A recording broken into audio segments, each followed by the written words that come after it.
Hindi Sara, ko ako ni imuhang amahan. Hinungdom pa ba ka sa kuha kay basin mabulok ko din ni. Wa, intam ko day. Anak ko, sige ginatrabahoan na namo. Kada adlaw. Di na ko makatulog kay maguna-una ko.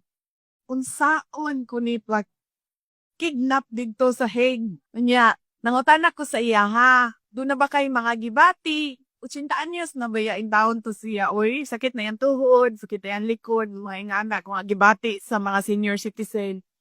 Anak ko, kantong sakit sa imo uno, kanang imuhang bikong sa tiil, ko ireklamo na sa doktor na baka gibati.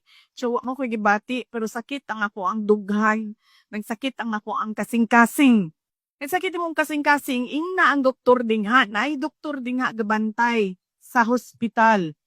Ing na siya nga nagsakit imuhang dughan. Nga na siya nagsakit akong dughan kay namawala ako ang mga girlfriend.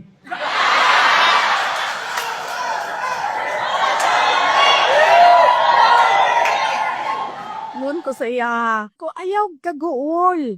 Ayaw kaguol. Suntian ta ka, na ay duha ka girlfriend mo dingha, nasa gawas sa kulong nga gahulat nga makagawas ka.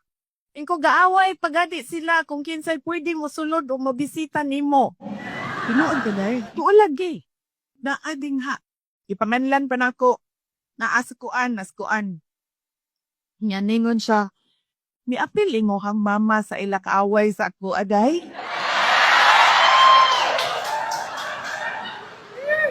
Ako ko saya. Ingon akong mama, tiguan na daw ka o chitaan niya sa daw ka. Di nga daw siya nimo.